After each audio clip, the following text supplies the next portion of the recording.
7에서 8월 사이에 뇌경색 빈도가 높아집니다. 그래서 고지방 음식들을 이렇게 막 넣어주는 거, 혈관에 계속 부담을 주고 혈관을 좁히고, 흐름은 몸을 안 쓰니까 흐름이란 게 뭐가 있겠어요. 그냥 느리게 혈액은 움직이는 거죠. 그럼 덜 가. 어딘가로 덜 가. 이 뇌에만 덜 갔겠어요? 뇌에만 허혈이 생겼겠어요? 전신적으로 허혈이 생겼는데, 안녕하십니까, 후쌤입니다. 노인성 질환 중에 뇌출혈과 뇌경색이 굉장히 중요한 비중을 차지하고 있죠. 이 두 개 다 혈관성 질환이에요. 겨울에는 추우니까 혈관들이 수축합니다. 체표 혈관들이 다 수축을 하니까 중심 혈관들, 뇌 혈관들 압력을 많이 받겠죠. 높은 압력에 의해서 혈압이 올라가고 터지는 현상, 압력이 자꾸 높아지니까 혈관 자체가 파열되는 현상, 이게 뇌출혈입니다. 겨울에 많이 쓰러지시죠. 인체가 온도에 영향을 받기 때문에 그래요. 근데 여름에는 반대로 우리가 서울대병원 연구 결과, 그리고 일본 노인학회 연구 결과에 따르면 7에서 8월 사이에 뇌경색 빈도가 높아집니다. 온도가 높고 습도가 높으니까 땀이 나고 탈수, 혈관 안에 물이 부족해지는 현상. 그래서 혈관 안에 혈장에서 물이 빠져나가게 되면 혈액은 끈적끈적해집니다. 끈적끈적해지니까 혈류 속도가 느려져요. 혈류 속도가 느려지고, 그 다음에 뇌혈류, 뇌로 가는 혈류도 당연히 줄어듭니다. 그래서 뇌에서 허혈성 뇌경색이 옵니다. 피가 덜 들어가서 세포 기능이 떨어지는 현상, 혹은 세포가 괴사하는 현상. 결국 뇌경색이 그냥 온 게 아니고 혈류가 느려졌다. 이 혈류가 늘어진 건 어디서 발생을 했냐? 땀을 많이 흘렸는데 보충을 안 해줬다. 이게 단순히 그냥 물을 많이 먹으면 될 것 같잖아요. 근데 우리 몸의 혈류순환 시스템은 이동을 전제로 합니다. 많이 보충받았다고 해서 혈류를 충분히 가지고 있지 않아요. 어딘가가 가지고 가거나 배출이 빠르게 일어나야지만이 새로운 물이 들어오고, 그 흐름에 의해서 물의 농도가 제대로 조절이 돼요. 땀을 흘리면 탈수가 되니까 나 가만히 좀 있을래. 근데 그거 역시도 문제가 돼요. 가만히 있으면서 스물스물 땀은 계속 발생을 합니다. 일어나는데 가만히 안 움직이고 있으니까 갈증도 안 나고 물이 별로 안 땡겨요. 물 보충은 줄어들겠죠. 그래서 혈류순환이 느려집니다. 근데 조금이라도 움직이고 근육을 쓰고 심장을 쓰면 몸에서, 조직에서 자꾸 수분을 가져갑니다. 그리고 부족하다는 신호를 줘요. 갈증이 느껴지고 물이 잘 빨려 들어갑니다. 그래서 물을 보충하게 되고, 그 물이 혈류를 타고 돌게 되니까 혈액의 농도가 적절하게 잘 유지가 돼요. 그래서 여름에 탈수가 일어나니까 나 운동하면 안 돼, 땀을 많이 흘려서 혈액이 쫄아들면 뇌경색이 온대, 이렇게 생각하면 곤란하다는 거죠. 많이 쓰고 많이 보충을 해야 돼요. 몸의 정상적인 흐름상에서 일어나는 일을 잘 일어나게 만들어주는 게 중요해요. 안 써서 피해서 문제를 해결할 수 있는 경우는 생각보다 없어요. 원래 몸이 쓰는 방식, 작동해야 되는 방식, 이 몸은 왜 이렇게 설계를 해놨을까요? 계속 써야지만이 작동하게. 나 가만히 안 움직이고 꼼짝하지 않아도 그냥 계속 작동하면 안 돼? 왜 이렇게 복잡하게 만들어놨어? 내가 안 움직인다고 해서 무슨 문제가 있냐고. 근데 왜 자꾸 귀찮게 움직여야지만이 정상 작동하게 만들어놨냐고 따지고 싶죠. 그건 우리가 선택할 수 있는 문제가 아니에요. 우리가 호모 사피엔스잖아요. 아프리카에서 한 30만 년 정도 살다가 아프리카 밖으로 나온 게 한 4만 년 정도 돼요. 그리고 농경을 시작한 게 1만 년 전부터예요. 그리고 현대의 이 문화 생활을 시작한 거는 근대화가 되기 시작한 200년 전부터예요. 즉, 우리가 이렇게 앉아서 일을 하고 활동을 적게 하는 것은 인류 역사에서 200년밖에 안 돼요. 나머지 30만 년 내내 안 움직이면 입에 밥이 안 들어왔어요. 먹기 위해 움직여야 되고, 살기 위해 움직여야 되고, 멈춘 사람은 그 유전자를 남기지 못했어요. 그래서 계속 끊임없이 작동하게 그렇게 설계가 되어 있습니다. 우리가 선택할 수 있는 문제가 아니라는 거죠. 그래서 우리는 원래 설계된 대로 살지 않으면 문제가 생긴다. 그래서 내가 이런 문제를 피하기 위해서 몸을 좀 움츠리고 덜 쓰고 위험한 운동을 안 해야지 라고 생각하는 것은 오산입니다. 그냥 원래 호모 사피엔스가 뭘 하고 살았는지 생각을 하셔야 돼요. 끊임없이 무언가를 채집을 하고 작은 동물을 잡기 위해서 뛰어다니고, 오늘 하루 먹을 거리를 찾기 위해서 오늘 하루 못해도 한 10km는 움직여야 됐어요. 먹이를 못 구하면 한 3일 굶을 수도 있는 거고, 요즘처럼 가만히 앉아서 손 하나 까딱하지 않아도 세 끼를 고칼로리 음식으로 먹을 수 있는 세상이 아니었어요. 요거는 불과 200년, 굶지 않은 세월은 생각보다 짧다. 그래서 고지방 음식들을 이렇게 막 넣어주는 거, 혈관에 계속 부담을 주고 혈관을 좁히고, 흐름은 몸을 안 쓰니까 흐름이란 게 뭐가 있겠어요. 그냥 느리게 혈액은 움직이는 거죠.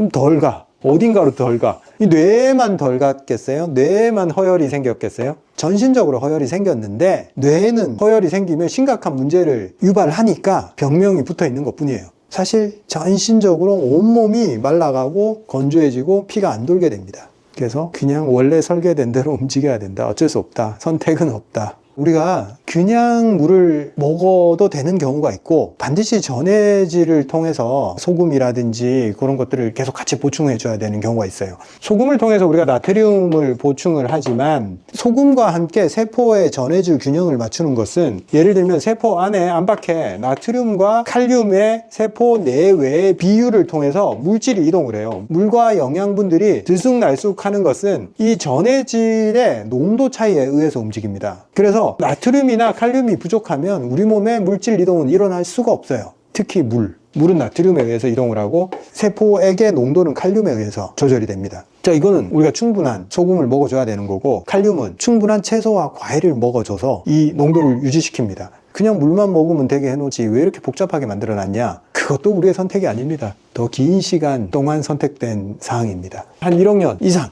이 세포라는 게 우리만 그렇게 생긴 게 아니고 모든 동물들도 그렇게 생겼습니다. 밸런스를 맞춰줘야 되는 거죠. 특정 동물들은 어떤 음식을 섭취를 하면서 이 밸런스를 맞춰요. 근데 인간은 과일과 채소를 통해서 그걸 가장 잘 맞춰요. 그리고 충분한 소금 섭취, 물을 먹으면서 그냥 물만 먹어서는 안 된다. 그래서 운동 과정에서 땀을 너무 많이 흘리고 뭔가 땀 흘린 후에 기력이 좀 빠진다 이런 느낌이 들 때는 반드시 과일과 소금을 섭취를 해줘야 됩니다. 칼륨과 나트륨의 농도는 자꾸 떨어지게 돼 있어요. 땀이 그냥 빠져나가지 않고 이걸 가지고 빠져나가기 때문에 그래요. 활동량이 그렇게 많지 않고 흘리는 땀의 양이 많지 않을 때는 그냥 물만 먹어도 상관이 없습니다. 근데 내가 일을 하거나 노동을 하거나 운동을 할 때 많은 양의 수분 손실이 있다 하면 반드시 이 규칙을 지켜주셔야 돼요. 이게 잘못하면 심각한 손상을 초래할 수 있어요. 혈액의 밸런스가 맞지 않으면 굉장히 빠른 출혈에 거의 육박하는 현상이 생겨버려요. 혈액이 진짜 빠져나오진 않았지만 혈액의 밸런스, 농도 이런 게 달라지면서 혈액이 가야 될 때 못 가고 영양분, 산소 이런 게 공급이 안 되니까 많이 못 받은 조직은 그냥 시간 지나면 죽어버려요.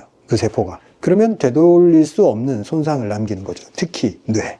그래서 뇌에 공급되는 혈액의 밸런스를 맞추려고 자꾸 좋은 걸 먹어줘야 되는 겁니다. 신선한 채소와 땀 흘렸을 때 충분한 나트륨. 자, 오늘의 드릴입니다. 물기가 많은 채소와 과일을 여름철에 잘 먹어주면 이 탈수를 막을 수 있고 혈액이 끈적끈적해져서 혈류를 막고 뇌에까지 영향을 안 좋게 주는 걸 막을 수가 있다. 그래서 여름철, 제철 과일은 잘 섭취를 하자. 몸의 전해질 밸런스, 수분, 칼륨 밸런스 이런 걸 다 맞춰주기 때문에 그것만 먹어도 여름철 탈이 잘 안 나요. 우리 칼륨 섭취는 모든 과일 그리고 웬만한 채소들 먹으면 다 보충이 돼요. 이 칼륨이 가장 많이 쓰이는 부분이 근육장기들이에요. 근육장기 중에서 제일 중요한 장기가 어디예요? 심장입니다. 그래서 칼륨이 부족해졌을 때 심장 박동이 불안정해지고 근육에 쥐가 나고 근력이 떨어지게 됩니다. 칼륨이 충분히 있어야지 물질을 근육으로 집어넣을 수 있다는 거죠. 그래서 이 칼륨 부족은 간단해요. 충분히 과일과 채소를 많이 먹으면 돼요. 칼륨이 물을 통해서 신장으로 다 빠져나가요.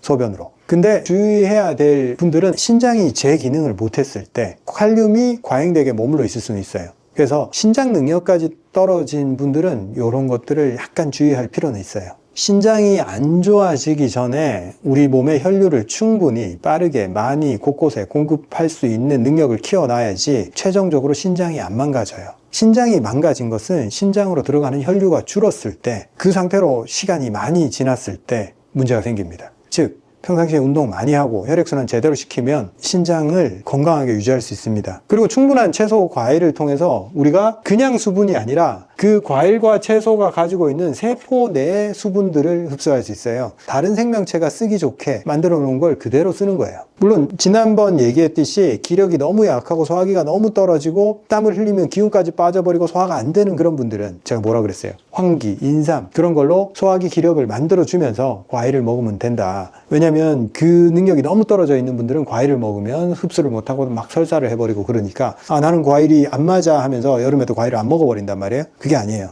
그걸 받아들일 몸 상태를 만들어서 드셔야 됩니다. 감사합니다. 다음 시간에 뵙겠습니다. 아침에 제가 따뜻한 소금물을 먹을 때 쓰는 제품이 저희 서초보감에서 출시한 이 수분 톡톡. 다들 드셔보셨을 거예요. 아침에 쓰기에 아주 좋습니다. 아침에 요거를 3g을 딱 따서 따뜻한 물 40도 정도 물에 요 3g 넣으면 500cc 만들어서 먹게 되면 샐러드나 닭가슴살 먹을 때 500cc 다 먹어져요. 요게 닭가슴살이 좀 퍽퍽하기 때문에. 근데 500cc를 다 못 먹었다 그러면 300cc 정도를 따뜻한 차를 만들어서 먹고, 나머지는 운동할 때 먹게 물병에 다시 조금 남은 걸 따라 넣어서 운동할 때 마시면 됩니다. 이걸 먹어본 사람들은 알아요. 운동할 때 좋은 소금이 어떻게 수분 대사에 영향을 미치는지 스스로 테스트를 해보면 됩니다. 그냥 물을 먹어보고, 그 다음에 일반 소금을 넣어서 먹어보고, 그리고 이걸 넣어서 한번 먹어보세요. 내 몸에서 어떻게 반응하는지.